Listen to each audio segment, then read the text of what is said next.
प्रधानमंत्री नरेंद्र मोदी ने आजादी की 75वीं वर्षगांठ पर लाल किले से अपने संबोधन में कहा कि कोरोना के इस कठिन काल में हजारों स्टार्टअप उभर कर आए हैं। कल के स्टार्टअप आज के यूनिकॉर्न बन रहे हैं। इनकी मार्केट वैल्यू हजारों करोड़ रुपए तक पहुंच रही है। ये अपने यूनिक आइडिया की शक्ति से अपने पैरों पर खड़े हो रहे हैं, आगे बढ़ रहे हैं।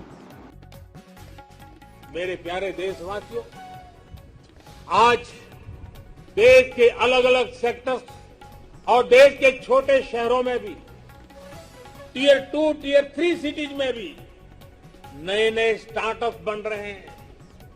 उनकी भारतीय प्रोडक्ट्स को अंतर्राष्ट्रीय बाजार में जाने में बड़ी भूमिका भी है।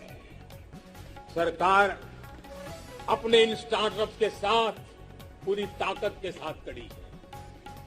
उन्हें आर्थिक मदद देना हो, टैक्स में छूट देना हो, उनके लिए नियमों को सरल बनाना हो, सब कुछ किया जा रहा है। हमने देखा है कोरोना के इस कठिन काल में ही हजारों नए स्टार्टअप्स उभर करके आए हैं। बड़ी सफलता से वे आगे बढ़ रहे हैं। कल के स्टार्टअप आज के यूनिकॉर्न बन रहे हैं। इनकी मार्केट वैल्यू हजारों करोड़ रुपए तक पहुंच रही है। ये देश में नए प्रकार के वेल्थ क्रिएटर्स हैं। ये अपने यूनिक आइडियाज की शक्ति से अपने पैरों पर खड़े हो रहे हैं, आगे बढ़ रहे हैं और दुनिया को छा जाने का सपना लेकर के चल रहे हैं। इस दशक में भारत के स्टार्टअप इकोसिस्टम, इसको हम पूरी दुनिया में सर्वश्रेष्ठ बनाएं। हमें इस दिशा में काम करना है, हमें रुकना नहीं। नई दिल्ली, लाल किले से पीएम मोदी का संबोधन। देश आज सभी महापुरुषों का ऋणी है। देश को आगे बढ़ाने वालों का अभिनंदन। सभी को प्रणाम करने का वक्त है। आजादी का अमृत महोत्सव 75वें स्वतंत्रता दिवस पर आप सभी को और विश्व भर में भारत को प्रेम करने वाले, लोकतंत्र को प्रेम करने वाले सभी को बहुत बहुत शुभकामनाएं। बंटवारे का दर्द सीने को छलनी करता है। 14 अगस्त को विभाजन विभीषिक स्मृति दिवस मनाया गया। कोरोना वैश्विक महामारी में हमारे डॉक्टर, हमारे नर्सेस, हमारे पैरामेडिकल स्टाफ, सफाई कर्मी, वैक्सीन बनाने में जुटे वैज्ञानिक हों, सेवा में जुटे नागरिक हों, वे सब भी वंदन के अधिकारी। उत्तर प्रदेश के मुख्यमंत्री योगी आदित्यनाथ ने स्वतंत्रता दिवस पर कहा कि हमारे पूर्वजों ने 75 वर्ष पूर्व एक भारत श्रेष्ठ भारत की परिकल्पना को साकार करने हेतु अपनी आहुति दी थी। आज प्रधानमंत्री जी के नेतृत्व में भी एक भारत श्रेष्ठ भारत समृद्ध भारत की परिकल्पना को साकार करने में हम अपना योगदान दे रहे हैं। मुझे बताते हुए प्रसन्नता है कि जब देश आजादी के 75 वर्ष पूरा करेगा, तब हम देश के सामने इस स्थिति में होंगे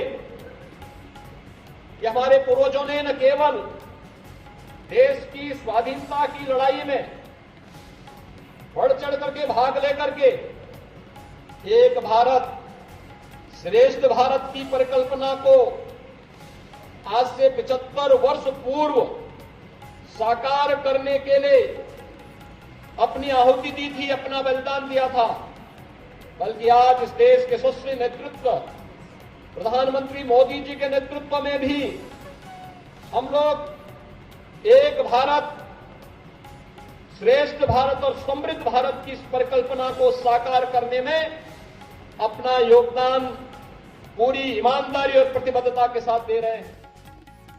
अफगानिस्तान में अशरफ गनी सरकार पर संकट गहराता जा रहा है। तालिबान लड़ाके काबुल के नजदीक पहुंच गए हैं और राजधानी में पूरा ब्लैकआउट हो गया है। खबरों के मुताबिक तालिबान में विस्फोटकों का इस्तेमाल करते हुए बिजली सप्लाई को ध्वस्त किया गया है। अमेरिका के अलास्का में तेज भूकंप के झटके महसूस किए गए। रिक्टर स्केल पर इसकी तीव्रता 6.9 दर्ज की गई है। स्थानीय समयानुसार शाम 5.27 बजे ये झटका महसूस किया गया। हैती में शाम 5:59 पर भूकंप के तेज झटके महसूस किए गए, जिसकी तीव्रता 7.2 मापी गई। इसका केंद्र पोर्ट ऑ प्रिंस, हैती से 118 किलोमीटर पश्चिम में रहा।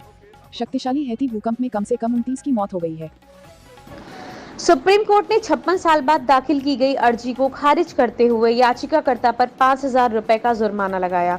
अदालत ने कहा कि कोर्ट के किसी आदेश पर पुनर्विचार के लिए विशेष अनुमति याचिका यानी एसएलपी दाखिल नहीं की जा सकती। सुप्रीम कोर्ट ने याचिकाकर्ता को फटकार लगाते हुए कहा कि याचिकाकर्ता ने कानून प्रक्रिया के तहत मिलने वाले अधिकार का दुरुपयोग करते हुए अदालत का समय बर्बाद करने के मकसद से ही यह अर्जी दायर करी थी। अमेरिका के राष्ट्रपति जो बाइडेन ने अफगानिस्तान से अमेरिकी बलों की व्यवस्थित एवं सुरक्षित वापसी सुनिश्चित करने के लिए युद्धग्रस्त देश में 5,000 बलों की तैनाती का आदेश दिया है। बैंकों का हजारों करोड़ रुपया लेकर कई वर्षों से फरार चल रहे शराब कारोबारी विजय माल्या का किंगफिशर हाउस आखिरकार नीलाम ही हो गया। डेब्ट रिकवरी ट्रिब्यूनल बैंगलोर ने किंगफिशर हाउस को 52.25 करोड़ रुपए में नीलाम कर दिया। यह किंगफिशर हाउस विजय माल्या की कंपनी किंगफिशर एयरलाइंस का हेडक्वार्टर था। एम्स दिल्ली के निदेशक रणदीप गुलेरिया ने दूसरी और तीसरी लहर को लेकर लोगों को सतर्क किया है। उन्होंने कहा कि महामारी की दूसरी लहर अभी खत्म नहीं हुई है और तीसरी लहर लोगों के कोविड के उचित व्यवहार पर निर्भर करती है। यूपी के कानपुर में लोग उस समय दंग रह गए जब योगी सरकार के मंत्री को एक दुकान में चाय बनाते देखा। पहले तो किसी को यकीन ही नहीं हो रहा था कि यह मंत्री जी हैं। पास जाकर देखा तो मामला सच निकला। मंत्री सतीश महाना दुकान पर चाय बना रहे थे। इसकी खबर आसपास लगते ही दुकान पर लोगों का हुजूम उमड़ पड़ा। उत्तर प्रदेश सरकार विधानसभा चुनाव के मद्देनजर कई वर्गों को सौगात दे सकती है। इसमें मनरेगा के तहत कार्यरत 38,000 कार्मिकों के मानदेय वृद्धि किया जाना भी शामिल है।